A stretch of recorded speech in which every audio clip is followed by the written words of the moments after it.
अगर आपसे कोई आपकी नागरिकता का सबूत मांग ले तो आप कैसे साबित करोगे कि आप एक भारत के नागरिक हो? क्योंकि यहां पर भारत सरकार ने आपको कोई ऐसा दस्तावेज, डॉक्यूमेंट या फिर सर्टिफिकेट नहीं दिया है जिसे दिखाकर आप कह सको कि भाई ये रहा सबूत, मैं एक भारत का नागरिक हूं। अब आप सोच रहे होंगे कि भैया ये आप कैसी बातें कर रहे हो, हमारे पास आधार कार्ड है तो, हमारे पास वोटर आईडी कार्ड है तो, हमारे पास ड्राइविंग लाइसेंस है, हमारे पास पैन कार्ड है और सबसे बड़ी चीज हमारे पास पासपोर्ट है। ठीक है, वो सबूत है हमारी नागरिकता का, उस पर लिखा हुआ है कि आप भारत के नागरिक हो।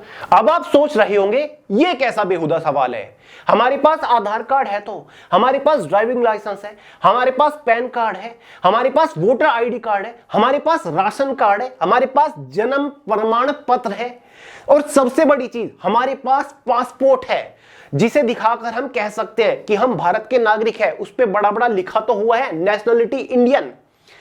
आप गलत सोच रहे हो, ये आपका मानना है कि आपके पास बहुत सारे डॉक्यूमेंट है, लेकिन यहां पर खुद सरकार कह रही है कि हम ऐसा किसी भी भारत के नागरिकों को कोई डॉक्यूमेंट नहीं देते जो कि ये दर्शाता हो कि आप भारत के नागरिक हो, आप ऑफिशियली भारत के नागरिक हो। जी हां, दरअसल दोस्तों देश में फिलहाल एक बहस छिड़ी हुई है बहुत बड़े मुद्दे पर, जिसमें पासपोर्ट और सिटीजनशिप के ऊपर यह बहस छिड़ी हुई है। ठीक है, ये बहस शुरू कहां से हुई? हाल ही में विदेश मंत्रालय ने अनाउंसमेंट करिए एक स्टेटमेंट दिया है जिसमें खुद विदेश मंत्रालय ने कहा है कि जो पासपोर्ट है ना, ये किसी भी भारत के नागरिक की नागरिकता की पहचान नहीं है। जी हां, ये नागरिकता की पहचान है ही नहीं, नागरिकता का ये सबूत है ही नहीं, ये तो जस्ट एक ट्रैवल डॉक्यूमेंट है, यानी कि यात्रा करने का एक दस्तावेज है।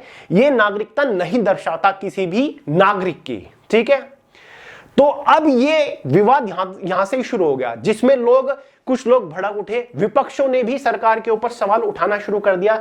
यहां तक कि राहुल गांधी ने सवाल उठाया कि भाई अगर पासपोर्ट नागरिकता की पहचान नहीं है तो फिर कैसे कोई भी इंसान अपनी नागरिकता बताएगा कि वो भारतीय है? मतलब यहां पर कोई भी भारतीय नहीं है। अगर कोई भी भारतीय नहीं है तो पासपोर्ट उसे कैसे जारी कर दिया गया? क्योंकि पासपोर्ट जारी करने का पहला बुलेट पॉइंट तो यही है कि पासपोर्ट केवल भारत के नागरिकों को ही जारी करा जाएगा, जो कि अपने आप में बड़ा सवाल है, सही सवाल है। दूसरा, शशि थरूर ने भी सवाल पूछा और भाई जो ओवैसी है उन्होंने तो यह कह दिया कि जिसके पास बीजेपी का कार्ड होगा, जिसके पास बीजेपी की मेंबरशिप होगी, जो भारतीय जनता पार्टी का सदस्य होगा, वही भारत का नागरिक माना जाएगा। ठीक है, चलो भाई ये तो राजनीति चलती रहती है, एक दूसरे के ऊपर तंज कसे जाते हैं, लेकिन हम फिलहाल मुद्दे के बारे में बात करेंगे कि अगर पासपोर्ट किसी नागरिक की, किसी इंसान की नागरिकता नहीं दर्शाता, नागरिकता का सबूत नहीं है, तो फिर किसी भी इंसान की नागरिकता पता कैसे चलेगी कि वो भारतीय है? देखिए दोस्तों, आधार कार्ड भी नागरिकता का सबूत नहीं है, ये केवल आपके आवास का और आपकी पहचान का सबूत है। ठीक है, कि आपकी उम्र कितनी है, आपका नाम क्या है। ठीक है, ये चीज है। साथ ही पैन कार्ड भी नहीं होता, साथ ही ड्राइविंग लाइसेंस आपके ड्राइव करने का, कि आपके ड्राइविंग आती है, उसका एक सबूत होता है। ठीक है, राशन कार्ड भी नहीं होता और साथ ही जो प्रमाण पत्र होता है ना, मतलब आयु प्रमाण पत्र जिसको बर्थ सर्टिफिकेट बोलते हैं, वो भी मेरे भाई वो भी दस्तावेज नहीं होता, वो भी कोई ऑफिशियल प्रूफ नहीं है आपकी नेशनलिटी का। ठीक है, तो इनमें से कोई भी दस्तावेज आपकी नेशनलिटी का प्रूफ है ही नहीं, सबूत है ही नहीं, आप साबित ही नहीं कर पाओगे कि आप भारतीय या फिर नहीं हो, ऐसा खुद यहां पर सरकार ने क्लेम कर दिया है। ठीक है, और यह मुद्दा चर्चा का विषय इसलिए भी बन रहा है क्योंकि अब तक सभी लोग जानते थे कि जो भारत का पासपोर्ट है वो केवल भारत के नागरिकों को ही दिया जाता है। ठीक है, जिसके पास भारत की नेशनलिटी है, जो इंडियन है, उन्हीं को ही पासपोर्ट यहां पर दिया जाता है। ठीक है, जब पासपोर्ट दिया जाता है तो प्रॉपर वेरिफिकेशन किया जाता है नेशनलिटी का और एक प्रॉपर पुलिस वेरिफिकेशन भी होता है। ठीक है, जिसमें काफी सारे डॉक्यूमेंट्स भी जमा कराए जाते हैं, डॉक्यूमेंट्स को वेरीफाई किया जाता है, जैसे कि आधार कार्ड को, ठीक है, आपकी क्वालिफिकेशन सर्टिफिकेट को, कई बार 10वीं की मार्कशीट, 12वीं की मार्कशीट भी यहां पर वेरीफाई की जाती है, कई बार बर्थ सर्टिफिकेट भी आपसे मांगा जाता है। ठीक है, ड्राइविंग लाइसेंस या फिर राशन कार्ड भी आपसे मांगते हैं ताकि आपकी नेशनलिटी वेरीफाई करी जा सके। मतलब जो पासपोर्ट पहले नेशनलिटी वेरीफाई करके जारी किया जा रहा है वही पासपोर्ट नेशनलिटी का सबूत नहीं है। मतलब यार गजब की बात है, एक अलग सा ही ट्विस्ट है इस बात में। अब थोड़े से कानून की बात कर लेते हैं। सरकारी तर्क और कानून क्या कहते हैं? पासपोर्ट एक्ट 1967 की धारा 20 के तहत केंद्र सरकार विशेष मामलों में गैर भारतीयों को भी यात्रा दस्तावेज यानी कि पासपोर्ट जारी करने का अधिकार रखती है। तो यह चीज इस वजह से हो रही है, मिनिस्ट्री ऑफ एक्सटर्नल अफेयर यानी कि विदेश मंत्रालय ने ये इसलिए कहा क्योंकि 1967 जो एक्ट है पासपोर्ट एक्ट, उसमें यह कहा जा चुका है ऑलरेडी कि कुछ स्पेशल केसेस में, ठीक है, विशेष मामलों में जो गैर भारतीय हैं या फिर जो भारत में आकर रह रहे हैं, ठीक है, नेशनलिटी उनके पास नहीं है, तो उनको स्पेशल केसेस में भारत का पासपोर्ट जारी किया जाता है, यानी कि ये ट्रैवल डॉक्यूमेंट जारी किया जाता है। इसी वजह से अब सरकार कह रही है कि पासपोर्ट तो नेशनलिटी का सबूत है ही नहीं, क्योंकि हम तो गैर भारतीयों को भी पासपोर्ट यहां पर जारी कर रहे हैं स्पेशल केसेस में, पासपोर्ट एक्ट 1967 के तहत।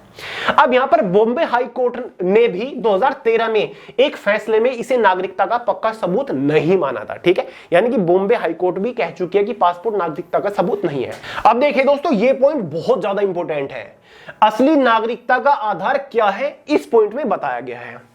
तो यहां पर कहा गया है कि किसी भी व्यक्ति की नागरिकता जो तय होगी वो सिटीजनशिप एक्ट 1955 के तहत होगी, यानी कि जो नागरिकता अधिनियम 1955 है इसके नियमों के अकॉर्डिंग किसी व्यक्ति की नागरिकता तय होगी।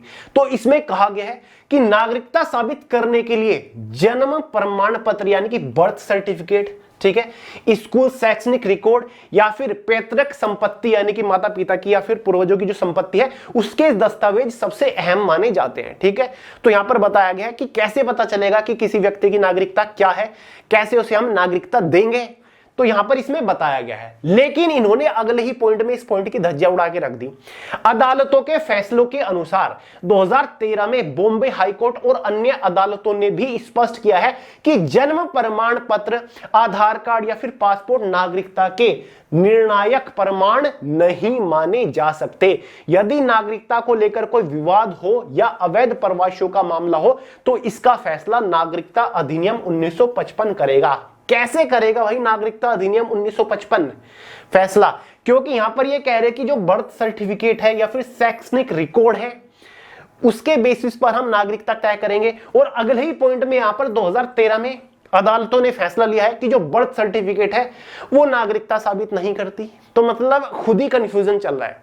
अब देखिए, जो नागरिकता का प्रावधान मिलता है वो अनुच्छेद 5 से लेकर 11 तक मिलता है। उसमें क्लियरली कहा गया है, सबसे पहले तो जब भारत आजाद हुआ 1950 से लेकर के 1987 तक हम बात करेंगे, तो इसमें कहा गया था कि अगर किसी भी व्यक्ति का जन्म भारत में होता है तो वो क्या होगा, भारत का नागरिक होगा। फिर चाहे उसके जो माता पिता हैं, ठीक है, उसके जो माता पिता हैं वो भले ही नागरिक न हो भारत के, लेकिन अगर उस व्यक्ति का जन्म भारत में हुआ है, ठीक है, तो उसको भारत की नागरिकता ऑटोमेटिकली मिल जाएगी। लेकिन उसके बाद इन्होंने इसमें प्रावधान मतलब संशोधन कर दिया और 1987 से लेकर लगभग 2004 तक जो अधिनियम था नागरिकता का उसमें कहा गया कि भाई केवल भारत में जन्म लेने से भारत की नागरिकता नहीं मिलेगी, उसके माता या फिर पिता में से कोई एक भारत का नागरिक होना चाहिए। यह कंपल्सरी उन्होंने कर दिया था, क्योंकि इस टाइम पर जो काफी सारे घुसपैठी बांग्लादेश से भारत आ रहे थे, ठीक है, वो ऐसे भारत के उनके जो भी बच्चा भारत में पैदा होता था उसको भारत की नेशनलिटी मिल जाती थी। लेकिन उसके बाद फिर 2004 में इन्होंने एक संशोधन कर दिया, ठीक है, 2004 में एक संशोधन किया। इन्होंने क्या कहा कि ना तो केवल भारत में मात्र जन्म लेने से उसको भारत की नेशनलिटी मिलेगी, बल्कि उसके माता पिता दोनों भारत के नागरिक होने चाहिए। यह कंपल्सरी कर दिया 2004 से, ये अब तक चला रहा है कि उसका जन्म भी भारत में होना चाहिए, उसके माता पिता जो है वो भारत के ही नागरिक होने चाहिए और उसके लिए उसे दस्तावेज देने पड़ेंगे कि वो भारत के नागरिक है नहीं, यानी कि उसके माता पिता भारत के नागरिक है नहीं, यह साबित करना पड़ेगा भारत की नागरिकता लेने के लिए, ठीक है। तो ये सारी चीजें हैं। अब मैं ये सोच रहा हूं कि ये कानून बनाने का फायदा ही क्या हुआ, मतलब 2004 के बाद से नागरिकता लेने के लिए उसे साबित करना पड़ेगा उसके माता पिता जो है भारत के नागरिक है। साबित करने का फायदा ही क्या, नागरिकता लेके करेगा ही क्या जब वो साबित ही नहीं कर सकता कि मैं भारत का नागरिक हूं। जब किसी भी व्यक्ति के पास ये सबूत है ही नहीं कि वो भारत का नागरिक है, फिर नेशनलिटी का मतलब ही यहां पर क्या रह जाता है। तो मतलब यार इस चीज में कितने सारे लूप होल है वो अब जाके पता चला, ठीक है, जब ये मुद्दा लाइट में आया ना, जब ये मुद्दा उठा तब जाके पता चला। और देख लो सालों से लोग पासपोर्ट ले रहे हैं। 2025 में लगभग 1.30 करोड़ यानी कि 1,30,00,000 लोगों ने पासपोर्ट लिया है, ठीक है। भारत में लगभग फिलहाल 9 से 10 करोड़ लोगों के पास पासपोर्ट है और उनमें से भी 35% लोग ऐसे हैं जिन्होंने पासपोर्ट का ट्रैवलिंग के लिए इस्तेमाल किया है, मतलब वो विदेश गए हैं, भारत से बाहर गए हैं, ठीक है, मतलब इतने सालों से पासपोर्ट भी नागरिकों को जारी हो रहा है, ठीक है, नागरिकता का वेरिफिकेशन भी चल रहा है, ठीक है। सब लोग आज तक ये सोच रहे थे कि भाई पासपोर्ट तो सर्वश्रेष्ठ है, ये तो सबसे बड़ी आइडेंटिटी है हमारी, यही तो दर्शाता है कि हम भारत के नागरिक हैं, लेकिन अब सरकार कह रही है कि पासपोर्ट तो सबूत है ही नहीं नागरिकता का। तो मतलब कितनी सारी कमियां हैं इन लॉज में, इन एक्ट्स में, आज जाके पता चला। आपको एक हैंडले की रिपोर्ट भी बता देता हूं। देखिए, हैंडले हर साल एक रिपोर्ट जारी करता है जिसमें पासपोर्ट की रैंकिंग जारी करता है कि किस देश की का पासपोर्ट सबसे पावरफुल है।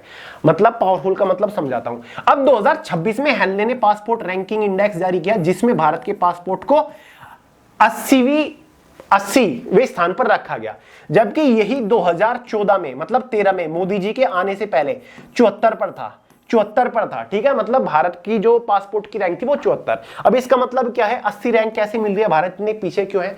इसका मतलब यह है कि भारत के जो नागरिक है वो दूसरी कंट्री में जा सकते हैं वीजा ऑन अराइवल पर, यानी कि बिना वीजा के लगभग 56 कंट्रीज में ही जा सकते हैं, ठीक है। भारत के जो नागरिक है वो बिना वीजे के फ्री वीजा, ठीक है, फ्री वीजा वो 56 कंट्रीज में ही जा सकते हैं। जबकि आज ऐसी भी कंट्रीज हैं जैसे कि स्विट्जरलैंड है या फिर भाई सिंगापुर है, सिंगापुर का सबसे पावरफुल पासपोर्ट बताया जाता है, जापान का भी काफी पावरफुल पासपोर्ट है। इन देशों के पास के गए जो पासपोर्ट है ना वो नागरिकों को अनुमति देते हैं 190 देशों में विदाउट पासपोर्ट जाने की, वीजा फ्री। तो मतलब ऐसी चीजें हैं, लेकिन भारत काफी पीछे है इस मामले में। तो ये होती है पासपोर्ट रैंकिंग इंडेक्स, ठीक है। हालांकि कंडीशन पहले ठीक थी थोड़ी, लेकिन अब ये नंबर और ज्यादा लुढ़क चुका है, 6 नंबर पीछे भारत पहुंच चुका है। तो भाई फिलहाल ये विवाद चल रहा है, काफी सारे लोग समझ नहीं पा रहे थे कि भाई ये जो पासपोर्ट और सिटीजनशिप, पासपोर्ट नागरिकता का जो विवाद चल रहा है आखिर ये है क्या।